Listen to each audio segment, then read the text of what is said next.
Hello friends, good evening and welcome to the success Kendra. Friends देखिए, आज इस session में हम लोग बीपीएससी टीआरई 3.0 यानी कि बीपीएससी टीचर 3.0 जो न्यू वैकेंसी 2024 में आई हुई है फ्रेंड्स, उसके लिए पिछली बार बीपीएससी टीआरई 1.0 और टीआरई 2.0 में जितने भी पॉलिटिकल साइंस के प्रश्न पूछे गए हैं क्लास 6 to 8 और क्लास 9 10th में, उन सभी प्रश्नों को आज हम लोग एक ही सेशन में कवर कर लेंगे।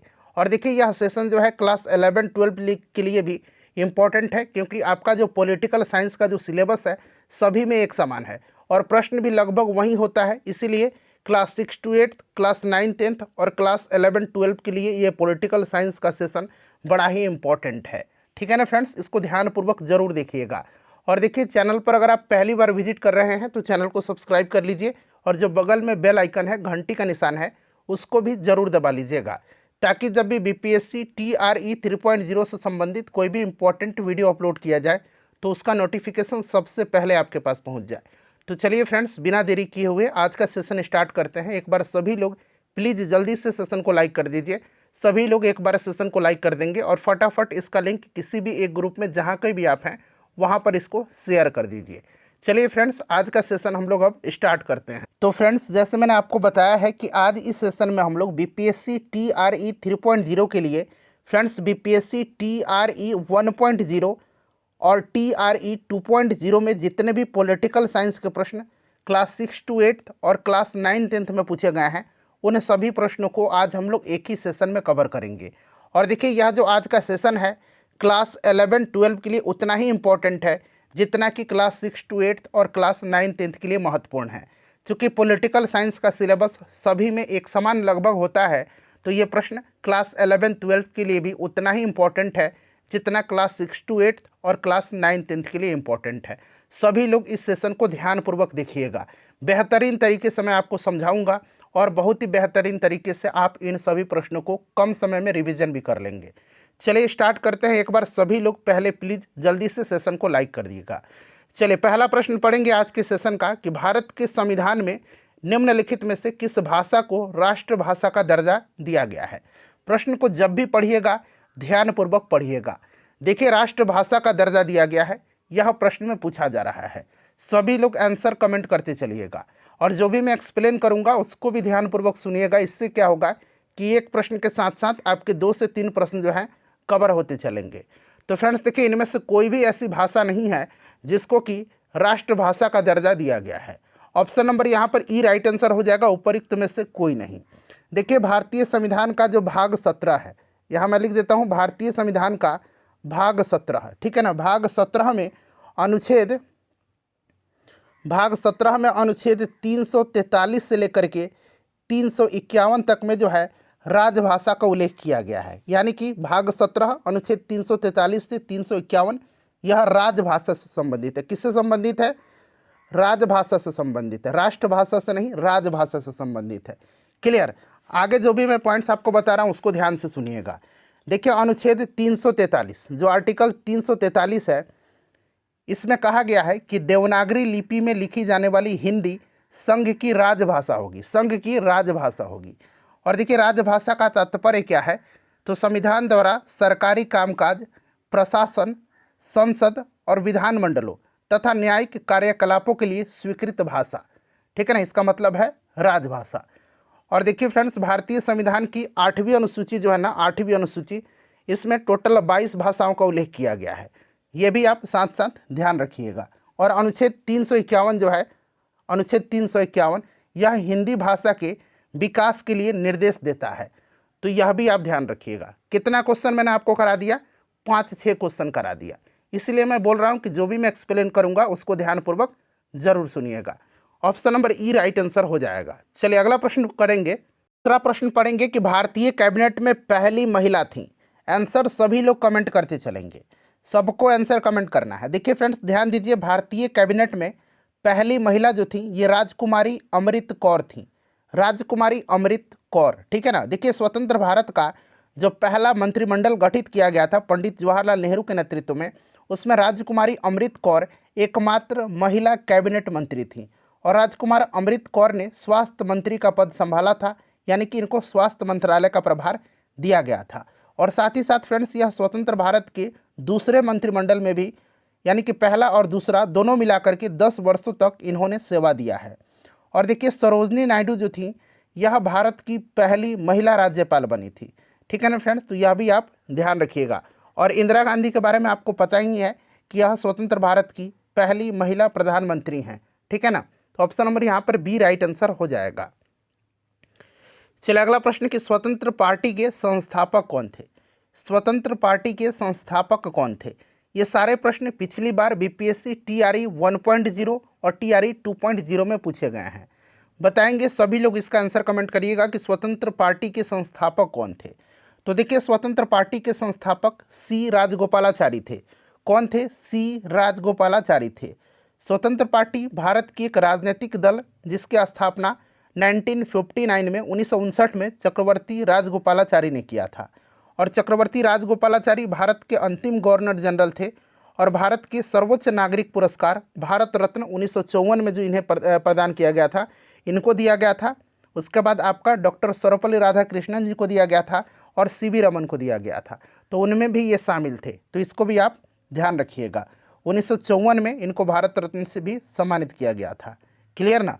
चलिए, और सी राजगोपालाचारी को राजा जी के उपनाम से भी जाना जाता है, राजा जी। चलिए उसके बाद देखिएगा कि राष्ट्र निर्माण के आधारभूत दृष्टिकोण में क्या सम्मिलित नहीं है। राष्ट्र निर्माण के आधारभूत दृष्टिकोण में क्या सम्मिलित नहीं है। चलिए बताइएगा राइट आंसर इसका क्या होगा। तो फ्रेंड्स यहाँ पर देखिएगा नीति निर्माण में क्षेत्रीय मुद्दों पर पर्याप्त ध्यान दिया जाना चाहिए। बिल्कुल ये करेक्ट है। विभिन्न संस्कृतियों की विशेषताओं को छोड़े बिना संयुक्त सामाजिक जीवन, बिल्कुल सही है। क्षेत्रीय आकांक्षाओं की राजनीतिक अभिव्यक्ति को राष्ट्र विरोधी मानना, बिल्कुल ये स्टेटमेंट गलत दिया गया है। और पूछा गया है कि कौन सा इसमें से सम्मिलित नहीं है, तो आपका ऑप्शन नंबर सी ही राइट आंसर हो जाएगा। राष्ट्र निर्माण राज्य की शक्ति का उपयोग करके राष्ट्रीय पहचान का निर्माण करना है और राष्ट्र निर्माण का उद्देश्य राज्य के भीतर लोगों को एकजुट करना है। राष्ट्र निर्माण के लिए एकता, अखंडता, भाईचारा, सर्वधर्म समभाव, समानता, सहयोग, समर्पण, सद्भावना, सहिष्णुता, ये सभी जो फ्रेंड्स मैंने आपको तत्व बताया है, ये सभी जो है ये राष्ट्र को एक सूत्र में बांध करके रखते हैं। ठीक है ना, तो ऑप्शन नंबर यहाँ पर सी राइट आंसर हो जाएगा। चलिए देखिए संविधान सभा ने संविधान को अंगीकार कब किया था। संविधान सभा ने संविधान को अंगीकार कब किया था। तो देखिए संविधान सभा ने संविधान को 26 नवंबर 1949 को अंगीकार किया था, यानी कि option number A right answer हो जाएगा 26 नवंबर 1949 को। अच्छा, संविधान सभा की पहली बैठक कब हुई थी, यह भी प्रश्न पूछा जाता है। संविधान सभा की पहली बैठक जो है ये 9 दिसंबर 1946 को हुई थी और इसकी अध्यक्षता डॉक्टर सच्चिदानंद सिन्हा ने किया था।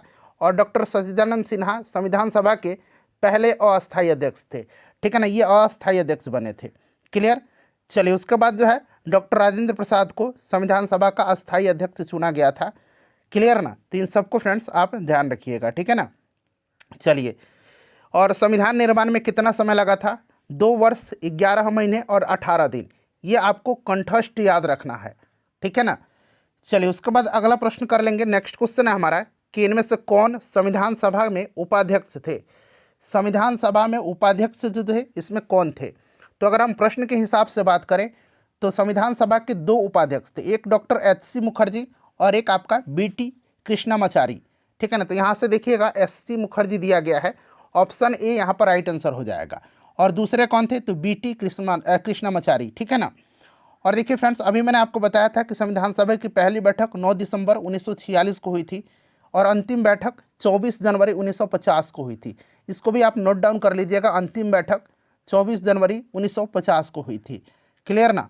और देखिए फ्रेंड्स 13 दिसंबर 1946 को पंडित जवाहरलाल नेहरू ने संविधान सभा में उद्देश्य प्रस्ताव प्रस्तुत किए थे, 13 दिसंबर 1946 को। और देखिए इस उद्देश्य प्रस्ताव को संविधान सभा के द्वारा जो है फ्रेंड्स 22 जनवरी 1947 को स्वीकार किया गया था। क्लियर। इन सब को आप ध्यान रखिएगा। देखिए राज्य के नीति निर्देशक तत्व लिए गए हैं। राज्य के नीति निर्देशक तत्व जो हैं ये भारतीय संविधान के भाग 4 में है, भाग 4 में है। ठीक है ना फ्रेंड्स, इसको ध्यान रखिएगा, आर्टिकल 36 से 51 तक में। क्लियर। और इसे कहाँ से लिया गया है, आयरलैंड के संविधान से लिया गया है, आयरलैंड के संविधान से लिया गया है। ठीक है ना, आयरलैंड के संविधान से लिया गया है। ठीक है ना। चलिए अगला प्रश्न कर लेंगे। और देखिए आयरलैंड ने इसको कहाँ से लिया है, हमने तो आयरलैंड से लिया और आयरलैंड ने स्पेन से लिया है। आयरलैंड ने कहाँ से लिया है, तो आयरलैंड ने स्पेन से लिया है। इसको भी आप ध्यान रखेंगे, बड़ा ही इंपॉर्टेंट है। चलिए उसके बाद नेक्स्ट क्वेश्चन कर लेंगे कि भारत के संविधान की प्रस्तावना किस देश से ली गई है। अच्छा अब यहाँ पर ध्यान दीजिएगा, प्रस्तावना जो है ये ली कहाँ से गई है, प्रस्तावना बताएंगे राइट आंसर क्या होगा इसका। प्रस्तावना कहाँ से ली गई है, सभी लोग आंसर कमेंट करिएगा। प्रस्तावना कहाँ से ली गई है बताइए, करेक्ट आंसर इसका क्या होगा। सभी लोग आंसर कमेंट करिएगा, सभी लोग आंसर कमेंट करेंगे। प्रस्तावना कहाँ से लिया गया, अच्छा प्रस्तावना और प्रस्तावना की भाषा दोनों आप ध्यान रखेंगे, ठीक है ना। तो देखिए प्रस्तावना को लिया गया है अमेरिका के संविधान से। प्रस्तावना कहाँ से लिया गया है, अमेरिका के संविधान से लिया गया है। और प्रस्तावना की जो भाषा है ना, ये ऑस्ट्रेलिया से ली गई है। प्रस्तावना की भाषा कहाँ से ली गई है, ऑस्ट्रेलिया से ली गई है, ठीक है ना। तो आप इसे भी आप ध्यान रखिएगा, इनमें से कोई नहीं राइट आंसर हो जाएगा, ऑप्शन नंबर ई करेक्ट आंसर हो जाएगा। क्लियर, इन सबको आप ध्यान रखेंगे फ्रेंड्स, ठीक है ना। चलिए उसके बाद नेक्स्ट क्वेश्चन कर लेंगे। और प्रस्तावना के बारे में आपको जानते हैं, इसको संविधान का हृदय और आत्मा कहा जाता है, ठीक है ना। चलिए उसके बाद नेक्स्ट क्वेश्चन कर लेंगे। अगला प्रश्न है हमारा कि अधिकतम निर्वाचन क्षेत्र वाले राज्यों को उनके बढ़ते क्रम में व्यवस्थित कर सही विकल्प का चयन करें। अधिकतम निर्वाचन क्षेत्र, तो सबसे ज़्यादा अगर हम बात करते हैं तो सबसे ज़्यादा कहाँ पर है फ्रेंड्स बताइएगा। यहाँ पर देखिए बढ़ते क्रम में, तो सबसे ज़्यादा अगर हम बात करते हैं अधिकतम निर्वाचन क्षेत्र वाले राज्यों को, तो सबसे ज़्यादा उत्तर प्रदेश, फिर महाराष्ट्र, फिर पश्चिम बंगाल और फिर बिहार होना चाहिए, ठीक है ना। तो यहाँ पर आप देख लीजिएगा, मेरे हिसाब से इसमें से कोई नहीं राइट आंसर होगा, ठीक है ना, कोई नहीं राइट आंसर होगा इनमें से, ठीक है ना। तो इनमें से कोई नहीं राइट आंसर होगा, ऑप्शन नंबर यहाँ पर ई करेक्ट आंसर हो जाएगा। सबसे ज़्यादा उत्तर प्रदेश, फिर आपका महाराष्ट्र, तो ये भी यहाँ पर भी नहीं है, ये भी नहीं है, फिर यहाँ पर भी नहीं है। तो मैंने जो क्रम बताया हुआ है, उत्तर प्रदेश, फिर महाराष्ट्र, फिर पश्चिम बंगाल, फिर बिहार, ठीक है। चलिए उसके बाद नेक्स्ट क्वेश्चन करेंगे। और थोड़ा सा आपको बता दूं कि उत्तर प्रदेश में जो है लोकसभा सीटों की संख्या 80 है, महाराष्ट्र में 48 है, पश्चिम बंगाल में 42 है और आपका 40 जो है ये बिहार में है, ठीक है ना। तो इसको भी आप ध्यान रखिएगा। निर्वाचन क्षेत्र, ठीक है ना, तो निर्वाचन क्षेत्र पूछा है तो ये मैंने आपको बता भी दिया क्रम। चलिए क्यों लोकतंत्र सरकार का एक बेहतर प्रारूप है, क्यों लोकतंत्र सरकार का एक बेहतर प्रारूप है बताइए, राइट आंसर इसका क्या होगा। तो फ्रेंड्स देखिए लोकतंत्र एक बेहतर शासन प्रणाली है, इसका कारण है कि यह अधिक उत्तरदायी है, बिल्कुल यहाँ पर दिया गया है, इसमें निर्णय लेने की विशिष्टता है और यह मतभेद एवं संघर्ष का निपटारा करता है। यह शासन में पारदर्शिता भी लाता है और यह जनता के अधिकार को सुरक्षित भी रखता है। इसमें जनता को अपने प्रतिनिधि को चुनने का अधिकार मिलता है। लोकतंत्र में सामूहिकता पर बल दिया जाता है। इसमें सभी वर्गों को उचित अवसर मिलता है, ठीक है ना। तो ये सभी पॉइंट्स आप ध्यान रखिएगा, एक से अधिक यहाँ पर इसका करेक्ट आंसर हो जाएगा। देखिए राष्ट्रपति अपने अधिकारों का निस्तारण किसकी सलाह से करता है बताएंगे, राइट आंसर इसका क्या होगा। देखिए फ्रेंड्स इसमें से अगर हम बात करते हैं तो भारतीय संविधान का जो आर्टिकल 52 है अनुच्छेद, इसमें कहा गया है कि भारत का एक राष्ट्रपति होगा, यानी कि राष्ट्रपति पद का उल्लेख किया गया है। अनुच्छेद 53 जो है इसके अंतर्गत राष्ट्रपति में कार्यपालिका शक्ति निहित होती है, क्लियर ना, इसको भी आप ध्यान रखिएगा, ठीक है। और आर्टिकल जो 74 है ना, इसको आप ध्यान रखिएगा। आर्टिकल 74 में उल्लेख किया गया है कि राष्ट्रपति को जो स्वविवेक अधिकार दिया गया है उसको छोड़ करके शेष कार्यों के लिए एक मंत्रिपरिषद होगा जिसका प्रधानमंत्री होंगे और उनके सलाह से कार्य करेंगे, ठीक है ना। तो यहाँ पर इसका जो राइट आंसर हो जाएगा वह आपका ऑप्शन नंबर ए हो जाएगा, मंत्रिपरिषद, ठीक है ना फ्रेंड्स, इसको ध्यान रखिएगा। अच्छा राष्ट्रपति पर महाभियोग की प्रक्रिया किस आर्टिकल में है, ज़रा आप लिख करके कमेंट करके बताइए मुझे, जल्दी से सभी लोग कमेंट करिए। 61, ठीक है ना, इसको आप ध्यान रखिएगा। देखिए दल बदल विरोधी कानून क्या सुझाव देता है, दल बदल विरोधी कानून क्या सुझाव देता है। तो फ्रेंड्स देखिए दल बदल विरोधी कानून की अगर हम बात करते हैं तो आपको 52वां संविधान संशोधन याद होगा। 52वां संविधान संशोधन जो कि 1985 में जो है इसी के द्वारा दल बदल कानून बनाया गया था और इसके अंतर्गत संविधान में 10वीं अनुसूची को जोड़ा गया, 10वीं अनुसूची को जोड़ा गया जो दल बदल कानून पर रोक लगाता है, मतलब दल बदल कानून से संबंधित है यह। और इसके अंतर्गत यह प्रावधान किया गया है कि किसी पार्टी के निर्वाचित सदस्यों को 1/3 भाग यानी कि न्यूनतम 1/3 भागों से अलग होने पर भी वैधता प्रदान किया जा सकता है, ठीक है ना। तो इस चीज़ को आप ध्यान रखेंगे, बड़ा ही इम्पोर्टेंट है। और 91वां संविधान संशोधन अधिनियम 2003 के द्वारा दल बदल कानून को और कठोर बनाया गया। तो ये भी आप ध्यान रखेंगे, 91वां और 52वां, ठीक है ना। तो यहाँ पर option number B right answer हो जाएगा इसका। चलिए उसके बाद नेक्स्ट क्वेश्चन है कि किसका कथन है कि लोकतांत्रिक सरकार जनता की है, जनता के लिए है एवं जनता के द्वारा है। बड़ा ही यह पॉपुलर स्टेटमेंट है। यह स्टेटमेंट जो है यह अब्राहम लिंकन का है, ठीक है ना, अब्राहम लिंकन का है। याद रखिएगा, ये यूएसए के राष्ट्रपति भी रह चुके हैं, इनको आप ध्यान रखिएगा, ठीक है ना। चलिए तो यहाँ पर आपका अब्राहम लिंकन हो जाएगा। नेक्स्ट क्वेश्चन है हमारा कि शिक्षा का अधिकार जो 1 अप्रैल 2010 को प्रभाव में आया किस मौलिक अधिकार के अंतर्गत आता है। शिक्षा का अधिकार जो 1 अप्रैल 2010 को प्रभाव में आया किस मौलिक अधिकार के अंतर्गत आता है। तो शिक्षा का अधिकार जो आता है फ्रेंड्स, यह स्वतंत्रता के अधिकार के अंतर्गत आता है, ठीक है ना। सबसे पहले तो 1 अप्रैल 2010 ये ध्यान रखिएगा, ये प्रभाव में आया था कब, 1 अप्रैल 2010 से, ठीक है ना फ्रेंड्स। और देखिए स्वतंत्रता का अधिकार जो है यह आपका अनुच्छेद 19 से लेकर के 22 तक में है, स्वतंत्रता का अधिकार, क्लियर। और अनुच्छेद 21 जो है, अनुच्छेद 21 क, ठीक है ना, 21 क या 21 ए कहिए, 86वां संविधान संशोधन जो हुआ था आपका 2002 में, ठीक है ना, 86वां संविधान संशोधन अधिनियम 2002 में 21 अ के अंतर्गत जो है शिक्षा के अधिकार को मौलिक अधिकार के अंतर्गत समाविष्ट किया गया है। 21 है और अभी मैंने बताया था कि स्वतंत्रता का अधिकार 19 से 22 तक में है, यानी कि यह एक मौलिक अधिकार तो है ही, लेकिन यह स्वतंत्रता का अधिकार में आता है, ठीक है ना। तो इसको आप ध्यान रखिएगा।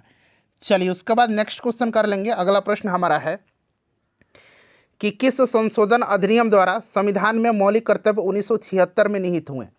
चलिए बताइएगा राइट आंसर इसका क्या होगा। बड़ा ही इंपॉर्टेंट क्वेश्चन है, सभी लोग इसका आंसर कमेंट करिएगा, बताइए। तो देखिए ये 42वां संविधान संशोधन था 1976 में, 1976 में हुआ था, जिसमें जो है आपका सरदार स्वर्ण सिंह समिति की अनुशंसा पर, सरदार स्वर्ण सिंह समिति की अनुशंसा पर जो है 42वां संविधान संशोधन 1976 के द्वारा जो मौलिक कर्तव्य है उनको आपको संविधान के भाग 4A के 51A के अंतर्गत जो आर्टिकल है उसमें रखा गया, भाग 4A और अनुच्छेद 51A के अंतर्गत जो है इसको रखा गया है, ठीक है ना फ्रेंड्स, इसको ध्यान रखिएगा। और वर्तमान में कितने मौलिक कर्तव्य हैं, तो उस समय तो ये 1976 में 10 जोड़ा गया था, ठीक है ना, लेकिन वर्तमान में 11 मौलिक कर्तव्य हैं। और मौलिक कर्तव्य को लिया कहाँ से गया है, तो रूस के संविधान से लिया गया है। अच्छा 11वां मौलिक कर्तव्य पूछा जाए कि कौन से, 10 तो थे पहले से, 11वां कौन है, तो 11वां मूल कर्तव्य क्या है कि 6 से लेकर के 14 वर्ष की आयु के जो बच्चे हैं उनके माता पिता या अभिभावक का कर्तव्य है कि उन्हें प्राथमिक और अनिवार्य शिक्षा उपलब्ध कराएं, ठीक है ना।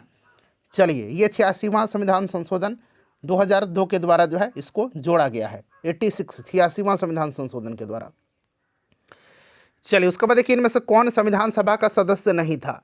संविधान सभा का सदस्य इसमें से कौन सा नहीं थे। देखिए फ्रेंड्स संविधान सभा के सदस्य महात्मा गांधी, मोहम्मद अली जिन्ना, ये दोनों नहीं थे, ठीक है ना, इसको आप ध्यान रखिएगा, ठीक है। तो इसमें से अगर हम बात करते हैं कि इसमें से कौन सा सदस्य नहीं थे, तो ऑप्शन नंबर ई राइट आंसर हो जाएगा, ऑप्शन नंबर ई। अच्छा प्रश्न में क्या पूछता है कि महात्मा गांधी दे देगा, तो महात्मा गांधी नहीं थे, मोहम्मद अली जिन्ना भी नहीं थे, ठीक है। तो यहाँ पर आप लोग इसको ध्यान रखिएगा, ठीक है। चलिए संविधान सभा का गठन कैबिनेट मिशन के संस्तुति के आधार पर किया गया था, क्लियर ना, इसको भी आप ध्यान रखिएगा। चलिए उसके बाद नेक्स्ट क्वेश्चन कर लेंगे। अगला प्रश्न हम लोग कर लेंगे कि धन विधेयक के बारे में निम्नलिखित में से कौन सा कथन असत्य है, गलत है। धन विधेयक के बारे में देखिए, धन विधेयक के बारे में अगर हम बात करते हैं तो कौन सा कथन असत्य है, बताइए। यहाँ पर देख लीजिएगा कि यह वित्तीय मामलों से संबंधित है, तो ठीक दिया गया है, क्योंकि धन विधेयक की प्रक्रिया का उल्लेख जो है यह अनुच्छेद 109 में किया गया, उल्लेख 109 में है, और धन विधेयक को परिभाषित किया गया है 110 अनुच्छेद में। तो ये दोनों को आप ध्यान रखिएगा। धन विधेयक केवल लोकसभा में ही लाया जा सकता है, यानी कि लोकसभा में ही प्रस्तावित होता है पहले, और लोकसभा में पास होने के बाद, पारित होने के बाद यह राज्यसभा में जाता है और राज्यसभा धन विधेयक को 14 दिनों के अंदर राज्यसभा जो है यह 14 दिनों के अंदर लोकसभा को वापस भेजती है। यदि राज्यसभा ऐसा नहीं करती है, 14 दिनों के अंदर वापस नहीं भेजती है, तो दोनों सदनों से यह पारित मान लिया जाता है। और यदि राज्यसभा 14 दिन के अंदर संशोधन कर धन विधेयक भेजती है तो लोकसभा उस संशोधन को स्वीकार करती है तो संशोधन सहित पारित मान लिया जाएगा अथवा उसी रूप में पारित माना जाएगा जिसे पूर्व में लोकसभा ने पारित किया था। कोई विधेयक धन विधेयक है या नहीं, यह निर्णय अंतिम रूप से लोकसभा का स्पीकर लेता है। तो यहाँ पर देखिए, यह केवल राज्यसभा में पारित होता है, गलत दिया गया है। और इसमें से देखिएगा ना, तो कोई भी कूट जो है ना सही नहीं दिया गया है, असत्य तो इसमें से आपको है ये, तो इसीलिए ऑप्शन ई यहाँ पर राइट आंसर हो जाएगा, उपयुक्त में से कोई नहीं। ठीक है, चलिए, तो ये भी आपका नहीं है, 3 4 भी कहीं ऑप्शन में नहीं दिख रहा है। चलिए, उसके बाद देखिएगा कि भारतीय उच्चतम न्यायालय अस्तित्व में कब आया था। उच्चतम न्यायालय जो है यह अस्तित्व में कब आया था, बताइए। तो देखिए, उच्चतम न्यायालय की स्थापना जो है यह 26 जनवरी 1950 को किया गया था और इसका उद्घाटन 28 जनवरी 1950 को किया गया। और उच्चतम न्यायालय भारत के संघीय न्यायालय का उत्तराधिकारी न्यायालय है। ठीक है ना। तो यहाँ पर देखिएगा, उच्चतम न्यायालय का उद्घाटन हुआ था 28 जनवरी 1950 को और 26 जनवरी 1950 को इसकी स्थापना की गई थी। ठीक है ना फ्रेंड्स। फेडरल कोर्ट की स्थापना 1 अक्टूबर 1937 को हुआ था, फेडरल कोर्ट की स्थापना। ठीक है, इसको भी आप ध्यान रखिएगा। चलिए, तो ऑप्शन नंबर ई हो जाएगा। उसके बाद चलिए, अगला प्रश्न है कि लोक अदालत के बारे में निम्नलिखित में से कौन सा कथन जो है इसमें से सही दिया गया है, ये आपको चुन करके बताना है। ठीक है ना फ्रेंड्स। चलिए, बताइएगा इसमें से राइट आंसर क्या होगा। देखिए, यह एक सस्ती न्यायिक सेवा है, बिल्कुल है। यह एकल पेशी पर विवाद निवारण करता है, यह त्वरित न्याय देता है, सेवानिवृत्त जज लोक अदालत चलाता है और यह एक सर्वोच्च न्यायालय है। ठीक है, तो इसमें से अगर हम बात करते हैं तो इसमें से सभी सही दिया गया है। ठीक है ना। तो इसमें से आपका ऑप्शन नंबर सी हो जाएगा, 1 2 3 4 सभी इसमें से सही दिया गया है। चलिए, उसके बाद नेक्स्ट क्वेश्चन कर लेंगे। अगला प्रश्न है कि विश्व के किस देश द्वारा 1948 से 1989 के मध्य रंगभेद का एक आधिकारिक नीति की तरह पालन किया गया। तो फ्रेंड्स, यह किया गया था आपका दक्षिण अफ्रीका में। ठीक है ना। Option number A right answer हो जाएगा। और देखिए फ्रेंड्स, इसके लिए जो है, जो रंगभेद नीति के खिलाफ लड़ाई में जो सक्रिय रूप से लड़े थे, ये नेल्सन मंडेला जी थे, यह आपको भी पता है। और नेल्सन मंडेला को 27 वर्ष की कारावास की सज़ा सुनाई गई थी। 1990 में ये कारावास से मतलब बाहर आए थे और 1990 में जो है भारत सरकार के द्वारा उनको भारत रत्न से सम्मानित किया गया था। इससे भी आप ध्यान रखिएगा। ठीक है ना। चलिए, तो यहाँ पर राइट आंसर आपका क्या हो जाएगा, ऑप्शन नंबर ए हो जाएगा। चलिए फ्रेंड्स, नेक्स्ट क्वेश्चन कर लेंगे। अगला प्रश्न हमारे कि राष्ट्रीय बोअर दिवस कब मनाया जाता है। राष्ट्रीय बोअर दिवस जो है ये कब मनाया जाता है। राष्ट्रीय बोअर दिवस कब मनाया जाता है, तो ये 25 जनवरी को मनाया जाता है। ये बोअर का युद्ध जो 1899 से 1902 के बीच दक्षिण अफ्रीका में अंग्रेज के विरुद्ध में हुआ था, बोअर। ठीक है ना। तो इसको आप ध्यान रखिएगा, ये 25 जनवरी के दिन। और उसके बाद अगर हम बात करते हैं 24 सितंबर के दिन, तो ये हिंदी दिवस मनाया जाता है। ठीक है, इसको आप ध्यान रखिएगा। आप 5 जून को क्या मनाया जाता है, बड़ा ही इंपॉर्टेंट है, बताइए। 5 जून को मनाया जाता है विश्व पर्यावरण दिवस। ठीक है ना। चलिए फ्रेंड्स, अगला प्रश्न कर लेंगे कि संयुक्त राष्ट्र सुरक्षा परिषद के बारे में कौन सा कथन असत्य गलत दिया गया है, बताइए राइट आंसर इसका क्या होगा। तो देखिए, संयुक्त राष्ट्र सुरक्षा परिषद के संदर्भ में अगर हम बात करते हैं तो संयुक्त राष्ट्र सुरक्षा परिषद का उद्देश्य विश्व में शांति को बनाए रखना है। ठीक है ना। और इसमें जो है 15 सदस्य देश होते हैं, 5 अस्थायी होते हैं और 10 अस्थायी होते हैं। जो 2 वर्ष की अवधि के लिए जो अस्थायी होते हैं ये चुने जाते हैं। यहाँ पर 15 देश लिखा गया है ना, तो ये 15 होते हैं, बिल्कुल है, 5 अस्थायी है।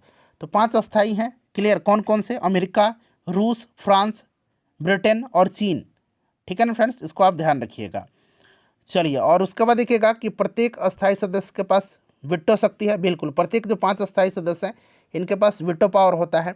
IMF और विश्व बैंक इसकी निधिकरण एजेंसियां हैं, ये गलत दिया गया है, ये आपका गलत दिया गया है। ठीक है ना फ्रेंड्स, इसको आप ध्यान रखिएगा, ये आपका गलत दिया गया है। ठीक है ना।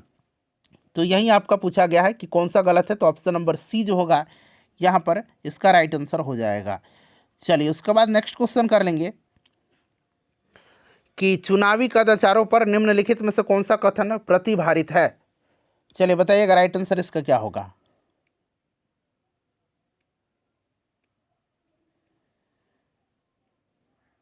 करेक्ट आंसर बताइए इसका क्या होगा। तो यहां पर देखिएगा इसका जो करेक्ट आंसर होगा फ्रेंड्स, ये आपका ऊपरिक्त में से एक से अधिक होगा। ठीक है, इसमें से देखिए चुनाव कदाचार का अर्थ क्या है। चुनावी कदाचार का ये समझ लीजिए चुनाव में अवैध तरीके से लाभ उठाने का प्रयास करना। ठीक है ना। और यहाँ पर देखिएगा अगर इस तरह से हम बात करते हैं तो चुनाव आयोग ने चुनाव के दौरान पेड न्यूज़ के प्रयोग के बारे में सुप्रीम कोर्ट के सामने अपनी राय रखी है। ठीक है, और चुनाव आयोग के अनुसार चुनाव में उम्मीदवारों की उपलब्धियों की सराहना करते हुए विज्ञापन को बार बार प्रकाशित करना पेड न्यूज़ की श्रेणी में आता है। ठीक है, और इस तरह के प्रचारों को अभिव्यक्ति की आज़ादी के रूप में अनुमति नहीं दी जा सकती है। तो देखिए चुनाव आयोग के मुताबिक किसी उम्मीदवार के पक्ष में इस प्रकार चुनाव प्रचार करना जिससे कि वह प्रचार भी समाचार अथवा आलेख जैसा प्रतीत हो, पेड न्यूज़ कहलाता है। ठीक है ना फ्रेंड्स, तो इसको आप ध्यान रखिएगा। यहाँ पर right answer option number D हो जाएगा, एक से अधिक। सत्तारूढ़ दल द्वारा सरकारी मशीनरी का दुरुपयोग। ठीक है, और आपका वोटरों को धमकाने और अत्यधिक धन का प्रयोग, ये भी आएगा आपका कदाचार में। और दल गठबंधन द्वारा लोक समर्थन का विश्वास, तोड़ फोड़ करके आप लाइएगा, तो ये भी है आपका। तो एक से अधिक यहाँ पर राइट आंसर होगा। देखिए मंडल आयोग ने 1980 की अपनी रिपोर्ट में सरकारी नौकरियों में सामाजिक एवं शैक्षणिक तौर से पिछड़े वर्गों को कितने प्रतिशत आरक्षण की संस्तुति दिया था। VVI क्वेश्चन है, इसका राइट आंसर बताइए। VP मंडल की अध्यक्षता में जो है 1979 में ये कमेटी गठित की गई थी। और देखिए मोरारजी देसाई वाले जो जनता पार्टी की सरकार जो थी, इसी के द्वारा पिछड़ा वर्ग आयोग का भी गठन किया गया था। ठीक है, और देखिए फ्रेंड्स ये कमेटी जो है ये 1980 में जो अपनी रिपोर्ट दी थी उसमें 27%, इसका राइट आंसर होगा ऑप्शन नंबर ए, यहाँ पर करेक्ट आंसर हो जाएगा। ठीक है ना, इसको आप याद रखिएगा। चलिए नेक्स्ट क्वेश्चन कर लेंगे। अगला प्रश्न है हमारा कि कौन सी मौलिक अधिकार संविधान का हृदय एवं आत्मा कहलाता है। मौलिक अधिकार, ठीक है ना, मौलिक अधिकार पूछ लिया गया है। बताइए राइट आंसर क्या होगा। तो देखिए मौलिक अधिकार जो अनुच्छेद 32 में है, संवैधानिक उपचारों का अधिकार, इसी को बाबा साहब अम्बेडकर ने संविधान की हृदय और आत्मा कहा है। ठीक है, तो इनमें से कोई नहीं यहाँ पर राइट आंसर होगा। क्लियर ना, इसको आप ध्यान रखिएगा। चलिए उसके बाद नेक्स्ट क्वेश्चन कर लेंगे। अगला प्रश्न हमारा कि कौन सा अधिकार अल्पसंख्यकों के प्रति विशेष है। अल्पसंख्यकों के प्रति विशेष है कौन सा, बताइए राइट आंसर इसका क्या होगा। तो देखिए उपरोक्त में से कोई भी अधिकार अल्पसंख्यकों के प्रति विशेष नहीं है।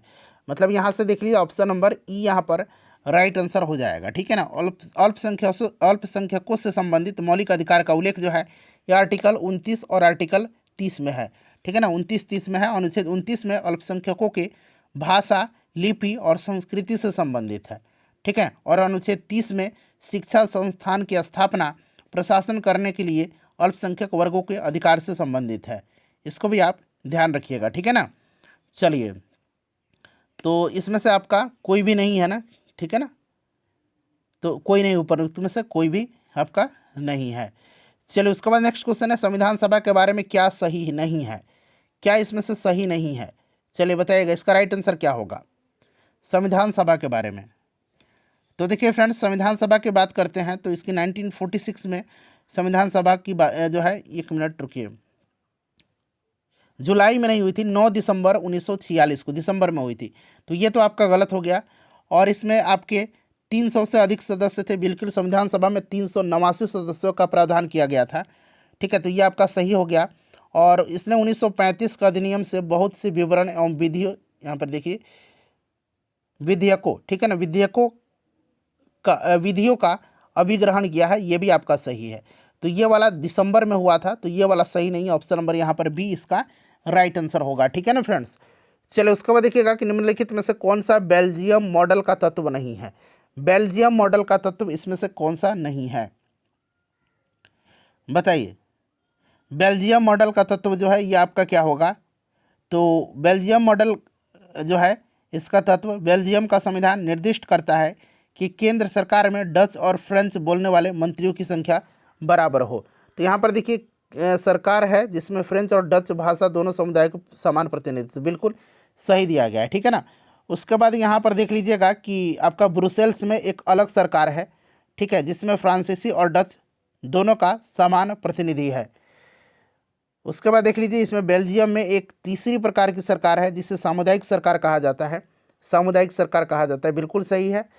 और उसके बाद देखिएगा कि बेल्जियम में राज्य सरकार केंद्र सरकार के अधीन नहीं है। राज्य सरकार केंद्र सरकार के अधीन नहीं है, ये सब सही है। कौन सा इसमें से नहीं है? तो चूंकि सारे के सारे हैं तो इनमें से कोई नहीं यहाँ पर राइट आंसर होगा इसका, ठीक है ना। चलिए, उसके बाद नेक्स्ट क्वेश्चन हमारा कि सिंगली को एकमात्र आधिकारिक भाषा के रूप में मान्यता देने के लिए किस वर्ष श्रीलंका में एक अधिनियम पारित किया गया था? बताइए। सिंगली को एकमात्र आधिकारिक भाषा के रूप में मान्यता देने के लिए वर्ष 1956 में श्रीलंका में एक अधिनियम पारित किया गया था। कब? 1956 में किया गया था, ठीक है। 1956 यहाँ पर राइट आंसर हो जाएगा, ऑप्शन नंबर बी। चलिए, उसके बाद देखिएगा कि पावर शेयरिंग के बारे में निम्नलिखित में से कौन सा गलत है? पावर शेयरिंग के बारे में इनमें से गलत कौन सा है? पावर शेयरिंग के बारे में देखिए, पावर शेयरिंग का हिंदी में अर्थ होता है शक्ति का विभाजन, ठीक है ना। शक्ति का विभाजन, साझा की जाती है शक्ति का विभाजन, ठीक है ना। उसके बाद देखिएगा, आगे मैं आपको बताता हूँ कि देखिए कि पावर शेयरिंग के कार्यों और दायित्व का स्पष्ट रूप से बंटवारा और विभाजन करना है, ठीक है। तो यह आपका सत्ता विभिन्न स्तरों पर सरकारों के बीच जो है साझा की जाती है। और भारत में संघीय ढांचा है जो कनाडा से लिया गया है, इसको भी आप ध्यान रखिएगा। प्रत्येक समाज को किसी न किसी रूप से शक्ति बंटवारे की आवश्यकता होती है, भले ही छोटा हो या फिर सामाजिक विभाजन न हो। तो पूछा गया गलत कौन सा है? तो चूंकि ये सारे के सारे सही हैं तो इनमें से कोई नहीं राइट आंसर होगा इसका। देखिए, निम्नलिखित में से कौन सा समवर्ती सूची में शामिल है? समवर्ती सूची में इसमें से शामिल कौन सा है? समवर्ती सूची में शामिल कौन सा है? भारतीय संविधान के संघ सूची में 98 विषय हैं, इस चीज़ को आप ध्यान रखिएगा, ठीक है ना। राज्य सूची में मूल संविधान में 66 विषय को शामिल किया गया था और वर्तमान में 59 है, ठीक है। और समवर्ती सूची में मूल संविधान में 47 विषय था, वर्तमान में 52 है। क्लियर ना, इसको याद रखिएगा। और देखिए, ये आपका जो 7वीं अनुसूची है ना, उसमें संघ और राज्य के बीच शक्ति का बंटवारा किया गया है। संघ सूची, राज्य सूची और समवर्ती सूची 7वीं अनुसूची में। और इसमें पूछा गया समवर्ती सूची में शामिल जो है, इसमें से आपका ऑप्शन ए हो जाएगा, ठीक है ना। जंगल होगा इसमें से, इसको आप ध्यान रखिएगा।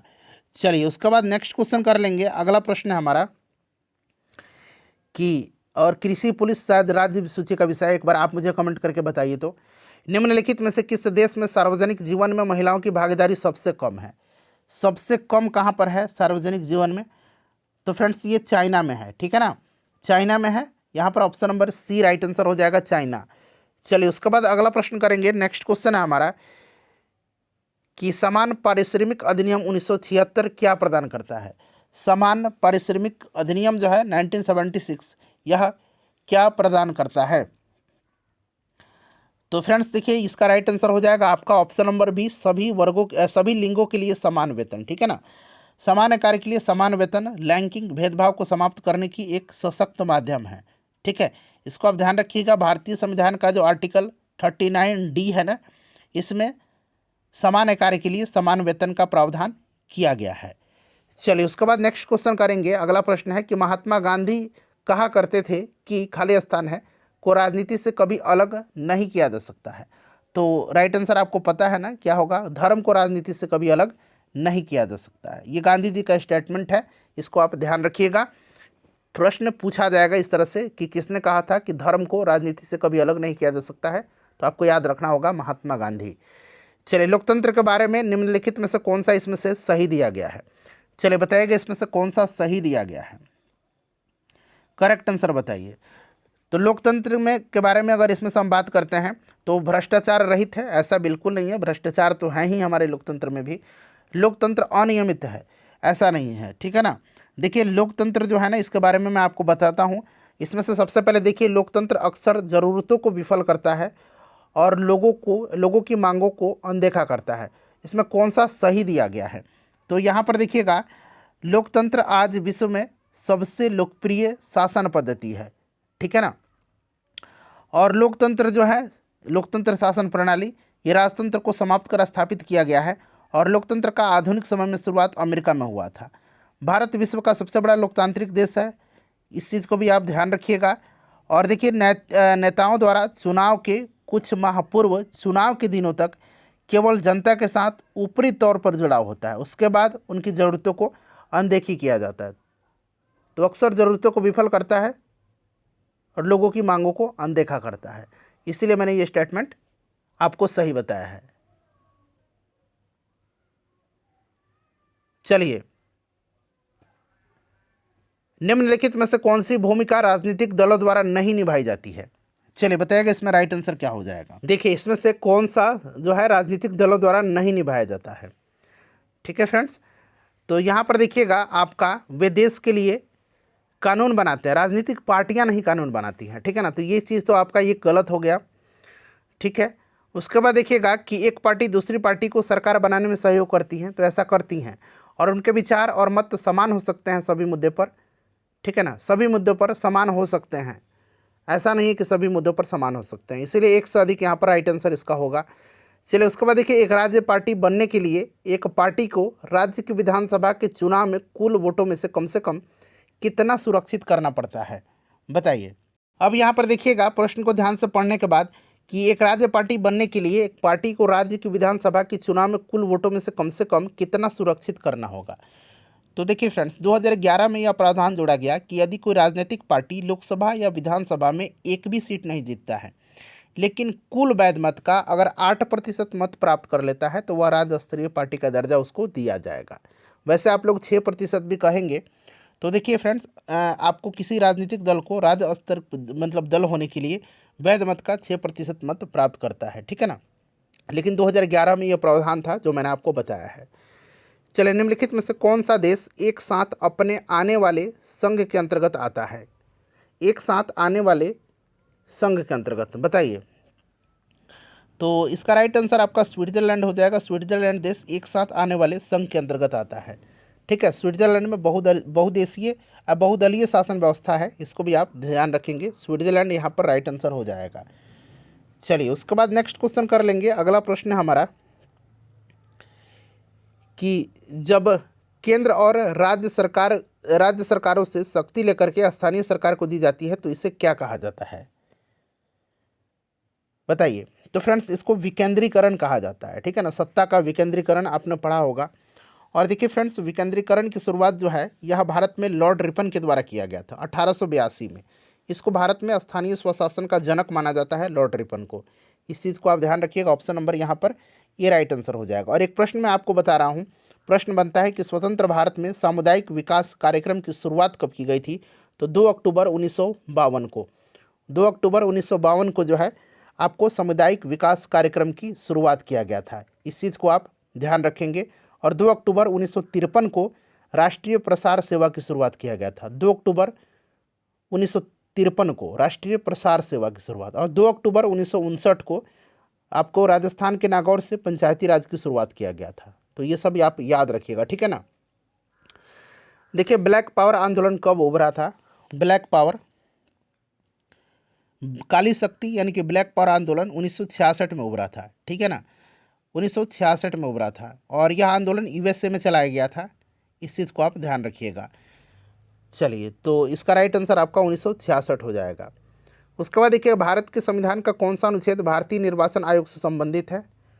तो निर्वाचन आयोग से संबंधित जो आर्टिकल है ये आपका 324 से लेकर के 329 तक में है। 324 से लेकर के 329 तक में। निर्वाचन आयोग की स्थापना 25 जनवरी 1950 को किया गया था। ठीक है, इस चीज़ को आप ध्यान रखिएगा। ठीक है ना फ्रेंड्स। चलिए, और वर्तमान में भारत के मुख्य निर्वाचन आयुक्त का नाम पूछा जाए तो राजीव कुमार है, ये भी आप ध्यान रखिएगा। ठीक है ना, तो यहाँ पर 324 दिया गया है, 324 से 329 आप ध्यान रखेंगे। भारतीय संविधान का अनुच्छेद 300 किससे संबंधित है? अनुच्छेद 300 जो है यह संबंधित किससे है, बताइए। तो देखिए, अनुच्छेद 300 जो है ना फ्रेंड्स, यह मुकदमे तथा कार्यवाही से संबंधित है। ये बीपीएससी में प्रीवियस ईयर में भी प्रश्न पूछा गया था, मुकदमे तथा कार्रवाई से संबंधित है। ठीक है, और 300 क जो है आर्टिकल, याद रखिएगा, 300 क या 300 ए। ठीक है ना, 300 ए या 300 क, ये 300 है, 00 है। ठीक है, ये किससे संबंधित है? तो 300 क के अंतर्गत संपत्ति के अधिकार को रखा गया है कानूनी या विधिक अधिकार के रूप में। चलिए, उसके बाद नेक्स्ट क्वेश्चन है कि भारत का राष्ट्रपति कितनी बार पुनः चुनाव के लिए पात्र है?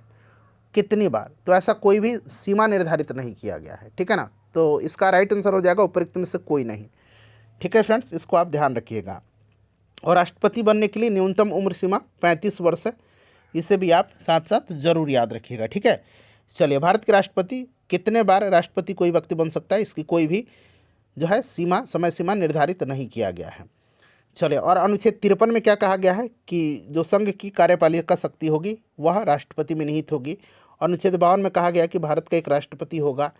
चलिए, उसके बाद देखिए भारतीय संविधान को बनाने में कितना समय लगा था। मैंने आपको बोला था ना, इसको याद रखिएगा, 2 वर्ष 11 माह और 18 दिन, ठीक है ना।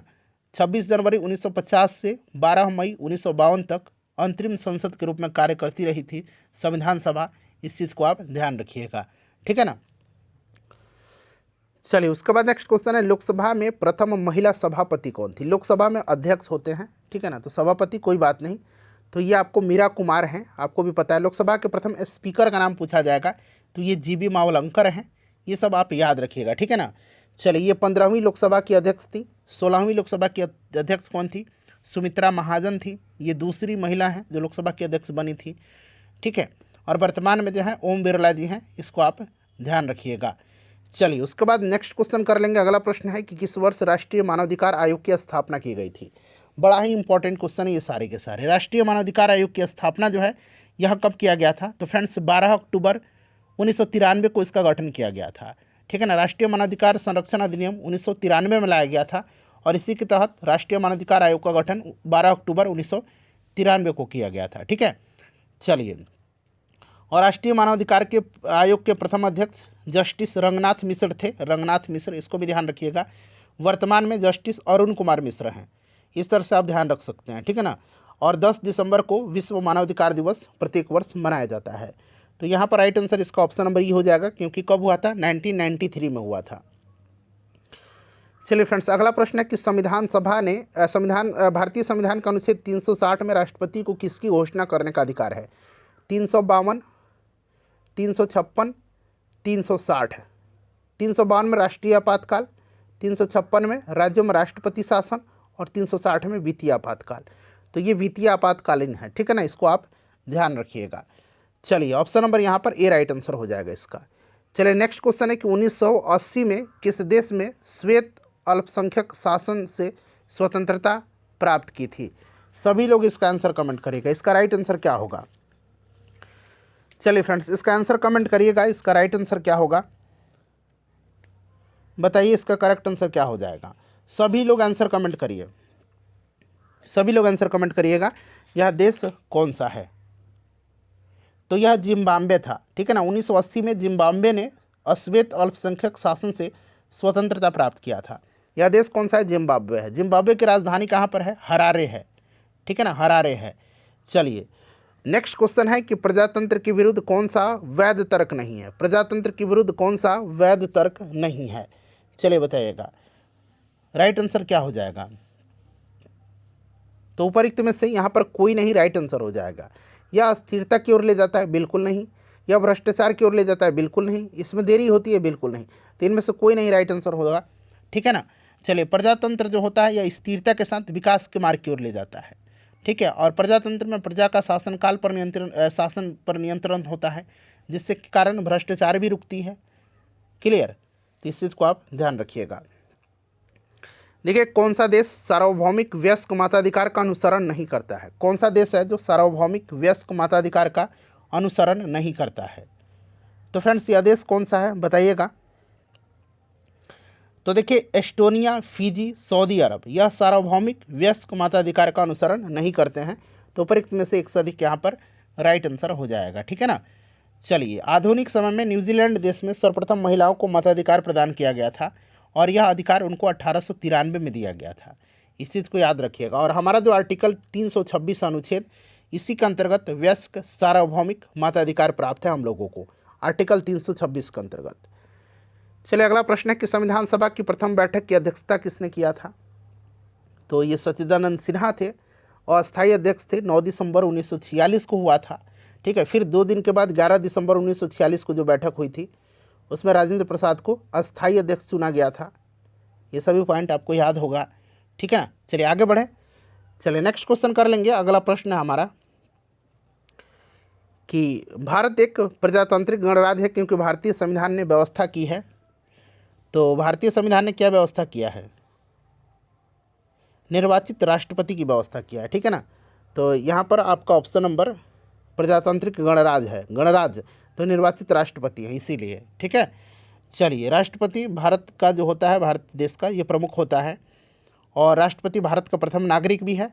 राष्ट्र की एकता, अखंडता और सुदृढ़ता का ये प्रतीक है और हमारी संसद जो है ये राष्ट्रपति, लोकसभा और राज्यसभा से मिलकर के बनी हुई है। यह भी आपको फ्रेंड्स भली भांति पता है। ठीक है ना। चलिए, और एक पॉइंट मैं आपको बता देता हूँ, आर्टिकल जो 57 है, अनुच्छेद 57, इसके तहत जो है यह उपबंध किया गया है कि कोई व्यक्ति राष्ट्रपति पद पर पुनः निर्वाचन के लिए पात्र होता है। ठीक है, इस चीज़ को आप ध्यान रखिएगा। चलिए, उसके बाद नेक्स्ट क्वेश्चन है हमारा कि सरकार के विभिन्न अंगों में शक्तियों की साझेदारी को क्या कहा जाता है। तो इसको क्या कहा जाता है फ्रेंड्स, इसको शक्तियों का पृथक्करण कहा जाता है। इस चीज़ को आप ध्यान रखिएगा, शक्तियों का पृथक्करण, सरकार के विभिन्न अंगों में शक्तियों की साझेदारी को, ठीक है, इसको शक्तियों का पृथक्करण कहा जाता है। चलिए, उसके बाद नेक्स्ट क्वेश्चन करेंगे और संविधान का भाग 1 जो है, संविधान के जो अनुच्छेद 1 है उसमें भारत को राज्यों का संघ कहा गया है। ठीक है, इसको आप ध्यान रखिएगा। चलिए, संघीय शासन पद्धति में केंद्र और राज्य सरकार के मध्य शक्तियों का विभाजन किया जाता है। चलिए, नेक्स्ट क्वेश्चन कर लेंगे। अगला प्रश्न है हमारा कि राष्ट्रीय मानवाधिकार आयोग क्या है। तो फ्रेंड्स, यह एक सांविधिक निकाय है। क्या है यह? एक सांविधिक निकाय है। राष्ट्रीय मानवाधिकार आयोग एक सांविधिक निकाय है और 1993 में इसकी स्थापना किया गया था। ठीक है ना, इस चीज़ को आप ध्यान रखिएगा। और यह एक बहुसदस्यीय संस्था है। ठीक है, इसमें एक अध्यक्ष होते हैं और 5 अन्य सदस्य होते हैं। तो ये भी सही है। तो यानी कि ऑप्शन डी राइट आंसर हो जाएगा, उपरोक्त में से एक से अधिक। क्लियर ना। चलिए, उपरोक्त में से एक से अधिक। चलिए, उसके बाद नेक्स्ट क्वेश्चन कर लेंगे और वर्तमान में जस्टिस अरुण कुमार मिश्रा इसके अध्यक्ष हैं। ध्यान रखिएगा। संवैधानिक उपचारों के अधिकार को किसने हमारे संविधान का हृदय और आत्मा पुकारा है। देखिए, प्रश्न रिपीट हुआ ना, तो BPSC previous year question repeat करता है। तो ये जो आपको बाबा साहब अम्बेडकर हैं, जो आर्टिकल 32 है संवैधानिक उपचारों का अधिकार, इसी को इन्होंने संविधान की हृदय और आत्मा कहा है। चलिए, उसके बाद देखिए, किस वर्ष श्रीलंका एक स्वतंत्र देश के रूप में अस्तित्व में आया था। श्रीलंका किस वर्ष आया था, चलिए बताइएगा। तो फ्रेंड्स देखिए, वर्ष 1948 में जो है श्रीलंका स्वतंत्र देश के रूप में अस्तित्व में आया था और श्रीलंका को स्वतंत्रता 4 फरवरी 1948 को ब्रिटेन से प्राप्त हुई थी। इस चीज़ को आप ध्यान रखिएगा। श्रीलंका को पहले सीलोन के नाम से जाना जाता था, पहले इसको सीलोन के नाम से जाना जाता था श्रीलंका को। ठीक है ना। श्रीलंका की नई राजधानी याद रखिएगा, श्री जयवर्धनापुरा कोटे है। ठीक है, इसको आप जरूर याद रखिएगा। तो इनमें से कोई नहीं राइट आंसर हो जाएगा। 1948 में इसको स्वतंत्रता मिली थी। ग्राम सभा का सदस्य बनने के लिए न्यूनतम आयु क्या है। ग्राम सभा का सदस्य बनने के लिए, तो ग्राम सभा का सदस्य बनने के लिए 18 वर्ष न्यूनतम आयु है। ठीक है, इस चीज़ को आप ध्यान रखिएगा। और 24 अप्रैल के दिन जो है क्या मनाया जाता है, प्रत्येक वर्ष पंचायती राज दिवस मनाया जाता है 24 अप्रैल के दिन। ये प्रश्न आप याद रखिएगा। ठीक है ना, 18 वर्ष यहाँ पर इसका राइट आंसर हो जाएगा, इसको आप ज़रूर याद रखिएगा। ठीक है, चलिए, उसके बाद नेक्स्ट क्वेश्चन कर लेंगे। अगला प्रश्न कि राज्यसभा का कार्यकाल होता है। तो देखिए, राज्यसभा का कार्यकाल फिक्स्ड है, ऐसा नहीं है। ये प्रश्न ध्यान से पढ़िएगा। राज्यसभा के सदस्यों का कार्यकाल फिक्स होता है। राज्यसभा एक अस्थायी सदन है और यह कभी भी भंग नहीं हो सकती है। तो इनमें से कोई नहीं, इसीलिए राइट आंसर हो जाएगा। सदस्यों का कार्यकाल पूछेगा तब 6 वर्ष होगा। ठीक है ना, राज्यसभा के सदस्यों का कार्यकाल 6 वर्ष का होता है। तो ऑप्शन नंबर यहाँ पर ई राइट आंसर इसका होगा। ठीक है ना। चलिए, उसके बाद नेक्स्ट क्वेश्चन करेंगे। राज्यसभा का कार्यकाल है, यह एक अस्थायी सदन यहाँ पर दिया गया है, तो इसीलिए ऑप्शन सी यहाँ पर राइट आंसर होगा। ठीक है ना। चलिए, उसके बाद नेक्स्ट क्वेश्चन है हमारा कि कौन सा संविधान संशोधन अधिनियम लोकसभा एवं राज्य विधानसभाओं में महिलाओं के लिए 33% सीटों के आरक्षण की व्यवस्था करता है। 33%। तो यह आपका कौन सा है फ्रेंड्स, बताइए। तो ये 106वां संविधान संशोधन अधिनियम लोकसभा और राज्य विधानसभाओं में महिलाओं के लिए 33% सीटों का जो आरक्षण है वो इसकी व्यवस्था करता है। ठीक है, नारी शक्ति वंदन अधिनियम, जिसे महिला आरक्षण विधेयक 2023 के भी नाम से जाना जाता है, इस चीज़ को आप याद रखिएगा। 128वां, ठीक है ना, 128वां संशोधन विधेयक। ठीक है, संशोधन अधिनियम जो है ये आपका 106वां होगा और 128वां संशोधन विधेयक 2023 है यह, जो लोकसभा और राज्य विधानसभा में महिलाओं के लिए 33% सीटें आरक्षित करने का प्रावधान करता है। ठीक है, तो अगर पूछेगा कि संविधान संशोधन विधेयक, तो ये 128वां, संशोधन अधिनियम तो 106वां। देखिए, निर्वाचक फोटो पहचान पत्र को भारत में किस वर्ष लागू किया गया था? तो फ्रेंड्स, इसको लागू किया गया था कब? तो निर्वाचक फोटो पहचान पत्र को 1993 में लागू किया गया था, 1993 में लागू किया गया था। ठीक है, 1993 में लागू किया गया था। और चुनाव आयोग के द्वारा मतदाता फोटो पहचान पत्र के उपयोग से चुनाव प्रक्रिया सरल, सुचारू, त्वरित और निष्पक्षता के साथ जो है यह शुरू हुआ था। और देखिए, ईवीएम इलेक्ट्रिक वोटिंग मशीन जो है अभी, इसका डिजाइन एमवी हनीफ ने किया था। ये प्रश्न बन सकता है, एमवी हनीफ ने किया था ईवीएम का डिजाइन। ठीक है ना, हनीफ ने किया था, इसको आप ध्यान रखिएगा। चलिए, और 14वीं लोकसभा चुनाव में पहली बार ईवीएम का प्रयोग किया गया था। प्रथम बार वैसे इसको 1982 में जो है केरल में विधानसभा में, पारूर विधानसभा में इसको यूज़ किया गया था। तो इसमें से कोई नहीं राइट आंसर होगा, 1993 इसका करेक्ट आंसर होगा। संघ तथा राज्यों के बीच विधायी शक्तियों के विभाजन में संघ अधिक शक्तिशाली है, क्योंकि कारण क्या है इसका? इसका कारण क्या है?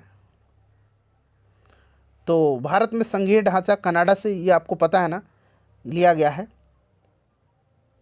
और आपको पता है कि इसमें से राइट आंसर क्या होगा? तो इसके पास अधिक संख्या में शक्तियां हैं, और इसके पास महत्वपूर्ण शक्तियां हैं, और इसके पास अवशेष शक्तियां हैं। यहाँ पर देखिए, एक से अधिक, यहाँ पर राइट आंसर इसका हो जाएगा। ठीक है ना फ्रेंड्स, इसको आप ध्यान रखिएगा। अवशिष्ट शक्तियां का अर्थ है जो तीनों सूची में से नहीं है, उस पर कानून बनाने का अधिकार संसद को होता है। चलिए, उसके बाद नेक्स्ट क्वेश्चन है, भारतीय जनता पार्टी की स्थापना कब हुई थी? तो भारतीय जनता पार्टी की स्थापना जो हुई थी ये 1980 में हुई थी। ठीक है ना, 1980 में इसकी स्थापना हुई थी। अच्छा, अगर हम बात करते हैं कि भारतीय कम्युनिस्ट पार्टी की, तो 1925 में, बहुजन समाज पार्टी 1984 में, ये सब आपको याद नहीं रहा। राष्ट्रीय जनता दल याद रखिएगा, 1997 में इसकी स्थापना हुई थी। जनता दल यूनाइटेड की 2003 में, आम आदमी पार्टी की 2012 में। आम आदमी पार्टी अब राष्ट्रीय पार्टी बन गई है। भारत में मतदान व्यवहार को प्रभावित करने वाला सर्वाधिक महत्वपूर्ण कारक कौन सा है? सर्वाधिक महत्वपूर्ण कारक इसमें से जो है आपका जाति है, कास्ट है। ठीक है ना। चलिए, उसके बाद देखिएगा कि भारतीय संसद में शामिल होते हैं। तो भारतीय संसद में कौन कौन शामिल है? राष्ट्रपति, लोकसभा और राज्यसभा से मिलकर के हमारी संसद बनी हुई है। भारत के प्रधानमंत्री का कार्यकाल, तो ये 5 वर्ष का होता है मेनली। ठीक है ना। तो इसका राइट आंसर क्या होगा आपका, बताइए? जब तक उसे लोकसभा के सदस्यों के बहुमत का समर्थन प्राप्त हो। ठीक है ना। तो यहाँ पर ऑप्शन नंबर बी यहाँ पर दिया गया है। इसका राइट आंसर ऑप्शन के हिसाब से बी हो जाएगा। ठीक है ना। तो इसको आप ध्यान रखिएगा। वैसे 5 वर्ष के लिए एक लोकसभा होता है। तो जब तक जो है उसको लोकसभा के सदस्यों का बहुमत प्राप्त हो, तब तक वह प्रधानमंत्री रहता है। ऐसा नहीं कि 5 वर्ष फिक्स है, बीच में भी वह हट जाएगा। ठीक है ना।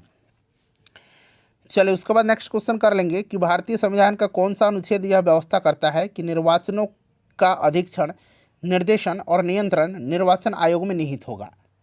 बताइएगा, राइट आंसर इसका क्या होगा? करेक्ट आंसर इसका क्या होगा? तो फ्रेंड्स, यह आर्टिकल 324 है। कौन सा आर्टिकल है? यह 324 है, याद रखिएगा। अच्छा, 289 भी देख लीजिएगा। इसका संबंध राज्यों की संपत्ति और पेंशनों के संबंध में समायोजन से है। 329 क्या है? तो इसका संबंध निर्वाचन संबंधी मामलों में न्यायालयों के हस्तक्षेप के वर्जन से है। ठीक है, मैंने बताया था कि संविधान के भाग 15 में 324 से 329 तक में जो है निर्वाचन संबंधी उपबंध है। चलिए फ्रेंड्स, निम्नलिखित में से कौन से राज्य समूह में प्रत्येक राज्य की लोकसभा निर्वाचन क्षेत्रों की संख्या 40 से अधिक है? 40 से अधिक होना चाहिए। ठीक है ना, 40 से अधिक पूछा गया है, बताइए। 40 से अधिक। तो मैंने आपको बताया था कि बिहार में जो है ना विधानसभा की 40 सीटें हैं, और यहाँ पर 40 से अधिक पूछा गया है। तो उत्तर प्रदेश में 40 से अधिक है, महाराष्ट्र, उत्तर प्रदेश में 80 है, महाराष्ट्र में जो है 48 है, पश्चिम बंगाल में 42 है। ये 40 से अधिक हैं। ठीक है ना, 40 से अधिक हैं। निम्नलिखित में से कौन से राज्य समूह में प्रत्येक राज्य की लोकसभा निर्वाचन क्षेत्रों की संख्या 40 से अधिक है? उसके बाद बिहार में देख लीजिए, यहाँ पर बिहार में है, अगर बात करते हैं तो आपका बिहार में 40 है। तो ये 40, ये तो खत्म हो गया, 40 से अधिक होना चाहिए। इसमें देख लीजिएगा तमिलनाडु का कितना है, तो तमिलनाडु का 39 है, ये भी कम है, तो ये खत्म हो गया, ये आपका सही है। ठीक है ना। चलिए, उसके बाद नेक्स्ट क्वेश्चन हमारा कि सूचना का अधिकार अधिनियम को भारतीय संसद द्वारा पारित किया गया। सूचना का अधिकार अधिनियम पारित कब हुआ था? बताइए। सूचना का अधिकार अधिनियम, तो फ्रेंड्स यह 2005 में पारित किया गया था। ठीक है, 2005 में, इम्पॉर्टेंट है, इसको आप जरूर ही याद रखिएगा। ठीक है, चलिए उसके बाद नेक्स्ट क्वेश्चन हमारा कि ग्राम पंचायत निम्नलिखित में से किसके प्रति उत्तरदायी है। ग्राम पंचायत किसके प्रति उत्तरदायी होती है? ग्राम पंचायत ग्राम सभा के प्रति उत्तरदायी होती है। ठीक है ना, और इसके सदस्यों का कार्यकाल 5 वर्ष का होता है। ग्राम पंचायत ग्राम सभा की कार्यकारी संस्था है, इस चीज़ को भी आप ध्यान रखेंगे। तो यहाँ पर कोई नहीं राइट आंसर हो जाएगा। ठीक है ना, चलिए, और अनुच्छेद जो 40 है इसमें ग्राम पंचायतों के संगठन का उल्लेख किया गया है, इसको भी आप ध्यान रखिएगा। चलिए उसके बाद देखिएगा कि न्यायाधीश एम पुंछी आयोग का संबंध किससे है। पुंछी आयोग का संबंध किससे है, चलिए बताइएगा, राइट आंसर क्या होगा। पुंछी आयोग का संबंध जो है यह किससे है? तो केंद्र राज्य संबंध से है। ठीक है ना, केंद्र राज्य संबंध से। चलिए, तो केंद्र राज्य संबंध कहाँ पर? ऑप्शन नंबर बी में दिया गया। ये बड़ा ही इंपॉर्टेंट क्वेश्चन है, पुंछी आयोग पूछा जाता है कि किससे संबंधित है। देखिए, संघीय व्यवस्था में आवश्यक है, संघीय व्यवस्था में आवश्यक है, बताइए राइट आंसर इसका क्या होगा। संघीय व्यवस्था में आवश्यक है, तो फ्रेंड्स यहाँ पर जो करेक्ट आंसर होगा संघीय व्यवस्था में आवश्यक जो है ना, एक से अधिक इसमें से राइट आंसर हो जाएगा। ठीक है, इसमें जो है आपको लिखित संविधान, संविधान की सर्वोच्चता, शक्तियों का बंटवारा और स्वतंत्र एवं निष्पक्ष न्यायपालिका। ठीक है ना, तो संविधान के लिखित संविधान और आपका संविधान की सर्वोच्चता, एक से अधिक यहाँ पर राइट आंसर होगा। भारत में मंत्रिपरिषद में शामिल होते हैं, मंत्रिपरिषद में शामिल हैं कैबिनेट मंत्री, राज्य मंत्री और उप मंत्री। तो यहाँ पर एक से अधिक, यहाँ पर भी इसका करेक्ट आंसर हो जाएगा। ठीक है, चलिए उसके बाद देखिएगा कि पंचायती राज से संबंधित संविधान की 11वीं अनुसूची में शामिल है। 11वीं अनुसूची में कितने विषय शामिल हैं, बताइए जल्दी से, बड़ा इंपॉर्टेंट क्वेश्चन है। तो फ्रेंड्स इसमें 29 विषय हैं। कितने हैं? 29 विषय हैं। ठीक है ना, 11वीं अनुसूची में 29 विषय हैं। 29 विषय याद रखिएगा, बड़ा ही इंपॉर्टेंट है। ठीक है ना, चलिए, और 73वां संविधान संशोधन अधिनियम द्वारा संविधान में 11वीं अनुसूची को जोड़ा गया था, यह भी आप ध्यान रखेंगे। चलिए उसके बाद नेक्स्ट क्वेश्चन हमारा कि वर्तमान में राष्ट्रीय मानवाधिकार आयोग के अध्यक्ष कौन हैं। तो अभी मैंने बताया था जस्टिस अरुण कुमार मिश्रा। ठीक है ना, इसको याद रखिएगा। राष्ट्रीय मानवाधिकार आयोग 1993 में इसका गठन हुआ था। देखिए, जब विधायिका का सामान्य कार्यकाल समाप्त होने से पूर्व चुनाव होता है तो उस चुनाव को क्या कहा जाता है? तो उस चुनाव को मध्यावधि चुनाव कहा जाता है, उसको मध्यावधि चुनाव कहा जाता है। ठीक है ना, चलिए उसके बाद देखिएगा मध्यावधि चुनाव उसको कहा जाता है। चलिए फ्रेंड्स, उसके बाद नेक्स्ट क्वेश्चन कर लेंगे हम लोग कि एक प्रजातांत्रिक सरकार बेहतर सरकार है क्योंकि। तो देखिए, एक प्रजातांत्रिक सरकार बेहतर सरकार है क्योंकि यह एक अधिक उत्तरदायी होती है। बिल्कुल, यह ज़्यादा उत्तरदायी होती है। ठीक है, उत्तरदायी होती है, और यह निर्णय निर्माण की गुणवत्ता में भी सुधार करती है, और यह नागरिकों की गरिमा को भी बढ़ाती है। ठीक है, तो एक तरह से देखा जाए तो इनमें से एक से अधिक राइट आंसर हो जाएगा, एक से अधिक यहाँ पर राइट आंसर हो जाएगा। चलिए, मंडल आयोग के बारे में निम्नलिखित में से कौन सा कथन इसमें से असत्य है, गलत है? मंडल आयोग के बारे में बताइए। तो देखिए फ्रेंड्स, पूछा गया है कि इनमें से कौन सा कथन असत्य है। सभी स्टेटमेंट को एक एक करके पढ़िए। देखिए, ध्यान दीजिएगा, जनता दल सरकार ने बीपी मंडल की अध्यक्षता में दूसरा पिछड़ा वर्ग आयोग का गठन किया गया था। ठीक है ना, तो ये आपका जनता दल की गवर्नमेंट ने बीपी मंडल की अध्यक्षता में दूसरा पिछड़ा वर्ग आयोग का गठन किया था। तो इसका अध्यक्ष बीपी मंडल थे, बिल्कुल सही दिया गया है। और 1979 में 1979 में मंडल आयोग का गठन किया गया था, और 1980 में इसने अपनी रिपोर्ट प्रस्तुत किया था। और देखिए 1990 में जो है वीपी सिंह की नेतृत्व वाली जो जनता दल सरकार थी उसमें मंडल आयोग की सिफारिश को लागू किया गया था 1990 में। तो ये तीनों सही दिए गए हैं, असत्य कोई भी नहीं है, इसलिए ऑप्शन ई राइट आंसर हो जाएगा। देखिए, भारत में मतदान की आयु 21 वर्ष से घटा करके कम करके 18 वर्ष निम्नलिखित में से किस संवैधानिक संशोधन अधिनियम द्वारा किया गया?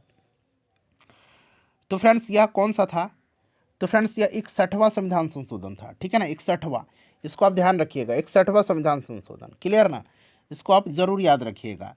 चलिए, और 65वां भी ध्यान रखिएगा कि 65वां संविधान संशोधन अधिनियम द्वारा अनुसूचित जातियों तथा अनुसूचित जनजातियों को संवैधानिक संरक्षण प्रदान करते हुए राष्ट्रीय अनुसूचित जाति और अनुसूचित जनजाति आयोग को संवैधानिक दर्जा प्रदान किया गया था। 74वां संविधान संशोधन अधिनियम 1992 के द्वारा नगरपालिका संबंधी प्रावधान किया गया है। ठीक है ना, भारत का निर्वाचन आयोग क्या है? भारत का निर्वाचन आयोग जो है ना, यह क्या है? तो फ्रेंड्स यह एक स्वायत्त निकाय है। ठीक है, बिल्कुल सही है। एक संवैधानिक निकाय भी है क्योंकि संविधान के अनुच्छेद 324 से लेकर के 329 तक में इसका जिक्र किया गया है, तो एक संवैधानिक भी है। और यह 25 जनवरी 1950 को स्थापित किया गया था। यह भी जो है बिल्कुल करेक्ट दिया गया है। ठीक है ना, तो यहाँ पर आपका सभी के सभी स्टेटमेंट सही हैं, तो आपका ऑप्शन डी राइट आंसर हो जाएगा। चलिए, मौलिक रूप से भारतीय संविधान द्वारा कितने मौलिक अधिकारों को मान्यता दी गई है? तो पहले 7 दी गई थी, लेकिन वर्तमान में आप 6 है। संपत्ति के अधिकार को हटा करके जो है आपको ये विधिक अधिकार में रख दिया गया है। इस चीज़ को आप ध्यान रखेंगे। मौलिक रूप से 7 दी गई है। ठीक है ना, इस चीज़ को आप ध्यान रखेंगे। चलिए, उसके बाद नेक्स्ट क्वेश्चन करेंगे। और ये मौलिक अधिकार जो है संविधान के भाग 3 में है, अनुच्छेद 12 से लेकर के 35 तक में इनको रखा गया है। चलिए, अगला प्रश्न हमारा कि राजनीतिक दल का कार्य क्या है? राजनीतिक दल का कार्य पूछा गया आपसे कि राजनीतिक दल का कार्य क्या है। तो राजनीतिक दल का कार्य जो है ना, ये इसमें से क्या है? जनमत जुटाना। ठीक है ना, तो ये आपका नीति विकल्प प्रदान करना, राजनीतिक शक्ति पर कब्जा करना। बताइए क्या है?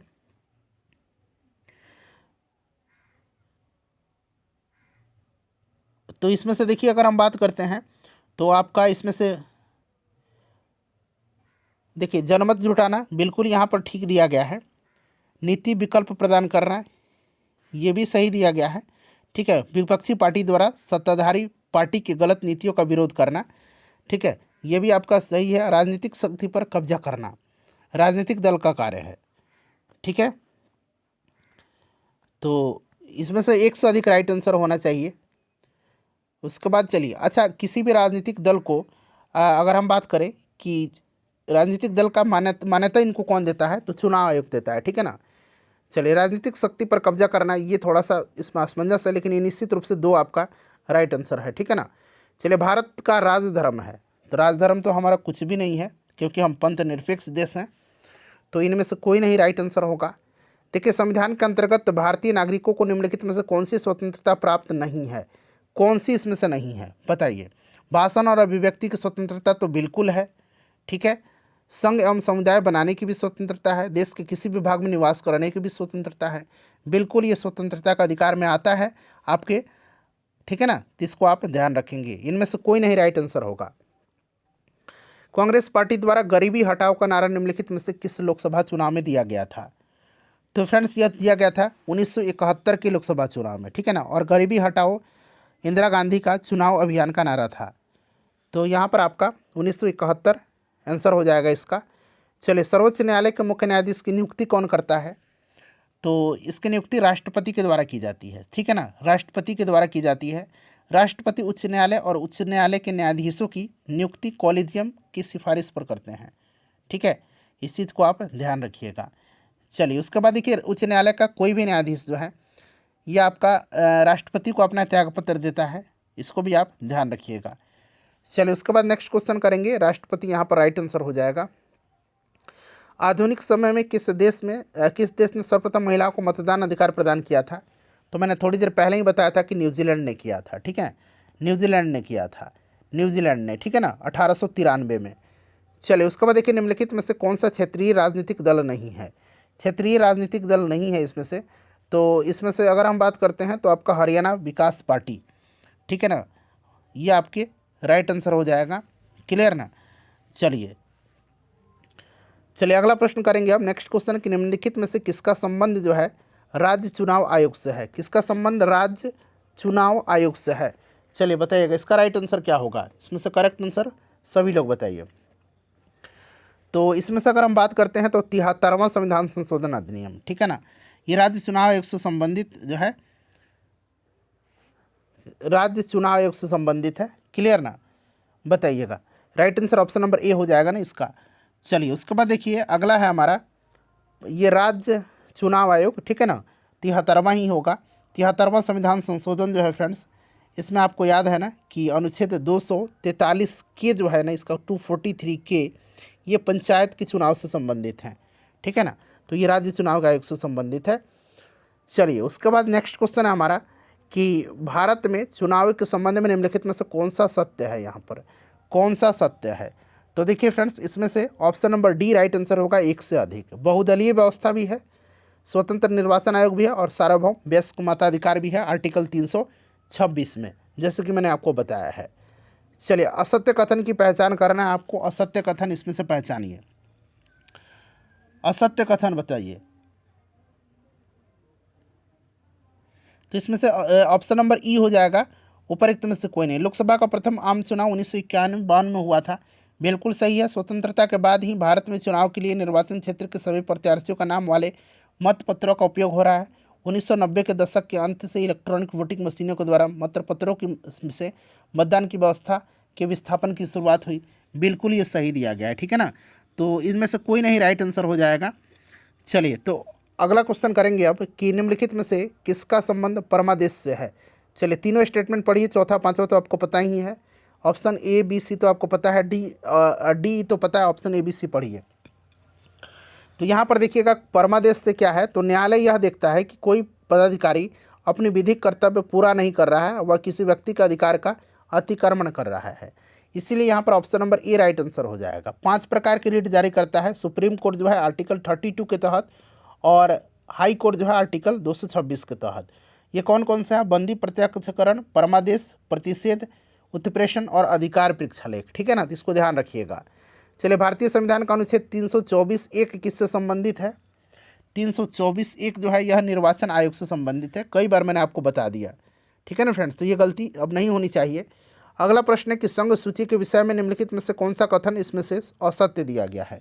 संघ सूची के संबंध में बताइएगा। तो देखिए, संघ सूची के विषय पर कानून बनाने की शक्ति सिर्फ संसद के पास है, इस चीज़ को आप ध्यान रखिएगा। और देखिए, संघ सूची में जो है 97 प्रविष्टियाँ थी, जो वर्तमान में 98 है। और इसमें जो है आपके राष्ट्रीय सुरक्षा, सेनाएं, ठीक है ना, उसके बाद आपका बैंकिंग वगैरह ये सब आता है, डाक ये सब आता है। तो ये आपका सही है। और इन मामलों में एक तरह की नीतियों की आवश्यकता है, इसी कारण से इन विषयों को संघ सूची में डाला गया है। और संघ सूची में वर्णित विषय के बारे में कानून बनाने का अधिकार केवल केंद्र सरकार को है। तो कौन सा सत्य है? कोई भी नहीं है, सारे के सारे सही है। इसीलिए ऑप्शन ई राइट आंसर होगा इसका, ठीक है ना। चलिए, किस राज्य ने भारत में पहली बार गैर कांग्रेसी सरकार को चुना? तो फ्रेंड्स, ये केरल राज्य था, जहां पर 1957 में ही कम्युनिस्ट पार्टी के द्वारा सरकार बनाई गई थी। केरल राइट आंसर होगा इसका। चलिए, आधारभूत संरचना सिद्धांत के विषय में निम्नलिखित में से कौन सा कथन सत्य है? आधारभूत संरचना के विषय में बताइए राइट आंसर यहाँ पर क्या होगा। तो देखिए फ्रेंड्स, अगर हम संविधान की कुछ आधारभूत संरचनाओं के बारे में बात करते हैं तो ये संविधान की सर्वोच्चता है, ठीक है। उसके बाद आपका लोकतांत्रिक और गणतंत्रात्मक सरकार है, शक्तियों का विभाजन है, कमजोर वर्गों को सुरक्षा, मौलिक अधिकार, धर्मनिरपेक्षता, स्वतंत्र और निष्पक्ष न्यायपालिका, संघीय ढांचा, ये सब है। इसीलिए एक से अधिक यहाँ पर राइट आंसर हो जाएगा, ठीक है ना। चलिए, कौन सा कथन सत्य है? यह एक आपका भारत एक क्या यह एक भारतीय न्यायिक सिद्धांत है, ठीक है। और यह सिद्धांत केशवानंद भारती केस में भारत के सर्वोच्च न्यायालय के निर्णय पर आधारित है। और यह सिद्धांत केवल संवैधानिक संशोधनों पर लागू होता है। बताइए। देखिए, अगर हम बात करते हैं तो आधारभूत संरचना का सिद्धांत भारत का एक न्यायिक सिद्धांत है, ठीक है, जिसके अनुसार भारतीय संविधान के कुछ निश्चित मूलभूत लक्षण हैं जिन्हें संसद के किसी अधिनियम के द्वारा समाप्त नहीं किया जा सकता है, ठीक है। और अनुच्छेद 368 की संशोधन शक्ति न्यायिक समीक्षा के अधीन है, ठीक है ना। तो इसीलिए एक से अधिक इसका राइट आंसर हो जाएगा। चलिए, उसके बाद देखिएगा कि भारत के नियोजित विकास मॉडल के संदर्भ में निम्नलिखित कथन पर विचार करिए और गलत कथन को पहचानिए, ठीक है। चलिए बताइएगा। तो देखिए फ्रेंड्स, इसमें से हम बात करते हैं तो पीसी महालनोबिस प्रथम पंचवर्षीय योजना के वास्तुकार थे। पीसी नहीं, ये हेरोल्ड डोमन मॉडल पर आधारित थी, ठीक है ना।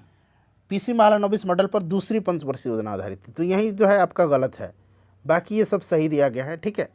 चलो, उसके बाद देखिए, संविधान के अनुसार संघीय विधायी निकाय को कहा जाता है।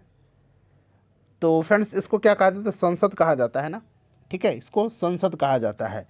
चलिए, निम्नलिखित में से संसद के अंतर्गत कौन आता है? तो राष्ट्रपति, राज्यसभा और लोकसभा। तो एक से अधिक यहाँ पर राइट आंसर हो जाएगा। चलिए, उसके बाद नेक्स्ट क्वेश्चन है हमारा कि 1990 के पश्चात भारतीय राजनीतिक युग के विषय में निम्नलिखित में से कौन सा कथन सही है? बताइए, कौन सा कथन इसमें से सही है? तो देखिए वर्ष 1991 में भारत में आर्थिक सुधारों का युग प्रारंभ हुआ था, बिल्कुल सही है। और उसके बाद अगर हम बात करते हैं तो गठबंधन की सरकार वह होती है जो जिसमें राजनीतिक दल सरकार स्थापित करने हेतु मिलकर के काम करते हैं, तो यह गठबंधन सरकारों का युग है। और इसके बाद देख लीजिएगा कि यह संघ के बाहर स्वायत्तता के लिए प्रांतीय आकांक्षाओं में वृद्धि का युग है। तो 1990 के दशक में भारतीय राजनीतिक में विभिन्न क्षेत्रीय पार्टियां आई थी, इस चीज़ को तो आपको पता है, और वहां पर आपको प्रांतीय आकांक्षाओं में वृद्धि हुई थी। तो यहाँ पर तीनों स्टेटमेंट सही है, एक से अधिक राइट आंसर हो जाएगा। देखिए भारतीय संविधान के किस अनुच्छेद के अनुसार अन्य पिछड़े वर्गों के कल्याण को बढ़ावा देना सरकार के लिए अनिवार्य है? तो यह आर्टिकल कौन सा है फ्रेंड्स? यह आर्टिकल 340 है, 340 है, ठीक है ना, इसको आप ध्यान रखिएगा। 340 है। 1993 में 1993 में राष्ट्रीय पिछड़ा वर्ग आयोग का गठन किया गया था, इसे भी आप ध्यान रखिएगा। निम्नलिखित में से कौन भारतीय संविधान के संशोधन में सम्मिलित होता है? तो देखिए फ्रेंड्स, भारतीय संविधान के संशोधन में सम्मिलित होता है। तो संशोधन जो है ये आपका 368 में है, संविधान संशोधन, इसको आप ध्यान रखिएगा। और इसको दक्षिण अफ्रीका से लिया गया है। और संशोधन का प्रस्ताव संसद के दोनों सदनों में किसी में भी प्रारंभ किया जा सकता है। भारतीय संविधान के अनुसार संशोधन 3 प्रकार का होता है: संसद के साधारण बहुमत द्वारा संशोधन, संसद के विशेष बहुमत के द्वारा, और संसद के विशेष बहुमत द्वारा तथा आधे राज्य विधानमंडलों की संस्तुति के उपरांत, ठीक है। और संविधान संशोधन की प्रक्रिया के अंतर्गत संसद के दोनों सदन से पारित होने एवं राज्य विधानमंडल की संस्तुति के बाद जहां आवश्यक होता है फिर राष्ट्रपति की सहमति के लिए भेजा जाता है। और राष्ट्रपति विधेयक को सहमति संसद के पास पुनर्विचार हेतु भेज सकता है, जो भी चाहे, ठीक है ना। तो और उसके बाद जैसे ही राष्ट्रपति सहमति देता है विधेयक अधिनियम बन जाता है। तो यहाँ पर देखेंगे तो यहाँ पर ऑप्शन नंबर यहाँ पर डी उपरोक्त में से एक से अधिक राइट आंसर हो जाएगा, ठीक है ना, एक से अधिक। और उसके बाद जब संसद संविधान में संशोधन करती है तो न्यायपालिका इस बात की जांच करती है कि किए गए संशोधन संविधान के आधारभूत ढांचे की कहीं उल्लंघन तो नहीं कर रहे हैं, इसीलिए ये सब शामिल होगा। चले, क्या एक ही व्यक्ति को एक से अधिक राज्यों का राज्यपाल नियुक्त किया जा सकता है? बिल्कुल ऐसा प्रावधान है ना, ऐसा प्रावधान है। अनुच्छेद 153 जो है इसके अनुसार प्रत्येक राज्यों के लिए एक राज्यपाल होता है, परंतु 7वें संविधान संशोधन अधिनियम 1956 के अनुसार एक ही व्यक्ति को 2 या 2 से अधिक राज्यों के लिए राज्यपाल नियुक्त किया जा सकता है, ठीक है। तो इसको ध्यान रखिएगा। और अनुच्छेद 155 जो है इसके अंतर्गत राज्यपाल की नियुक्ति राष्ट्रपति करता है, राष्ट्रपति के प्रसाद पर्यंत ही राज्यपाल पद धारण करता है। तो यहाँ पर ऑप्शन ए राइट आंसर होगा। समवर्ती सूची का उल्लेख है 7वीं अनुसूची में है, 7वीं में मैंने बताया था ना कि 7वीं में संघ सूची और राज्य सूची, समवर्ती सूची, संघ और राज्यों के बीच, संघ और केंद्र और राज्यों के बीच शक्तियों के बंटवारे का उल्लेख है। चलिए, सार्वभौम जो मताधिकार है उसका अर्थ है कि मत देने का अधिकार नियंत्रित नहीं होता है। बताइए राइट आंसर इसका क्या होगा?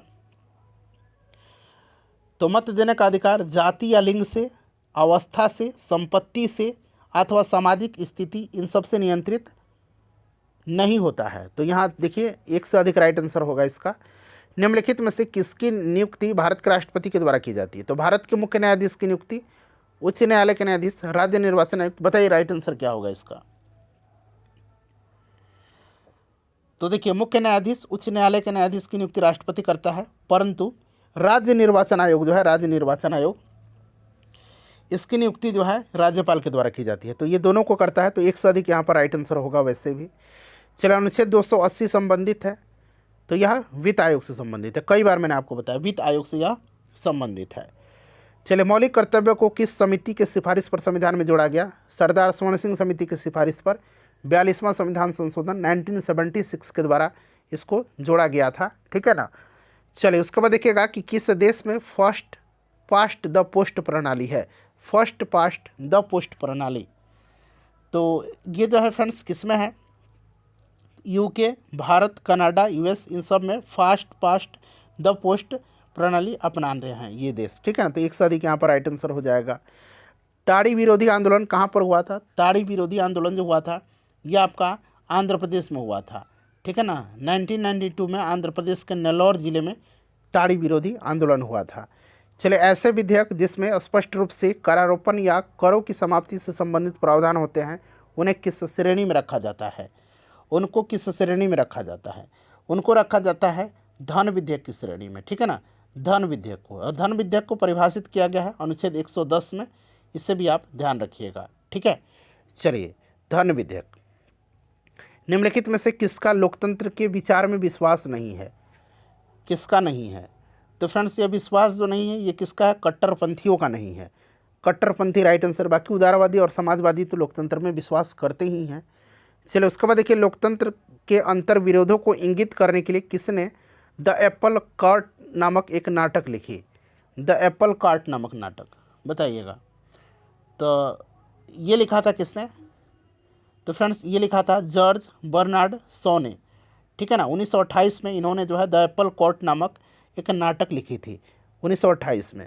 देखिए, द बर्डन ऑफ डेमोक्रेसी, काफ़ी इंपॉर्टेंट क्वेश्चन है यह पुस्तक लिखा किसने है? The burden of democracy. तो फ्रेंड्स, इसको लिखा है किसने? प्रताप भानु मेहता ने लिखा है, ठीक है ना, इसको याद रखिएगा।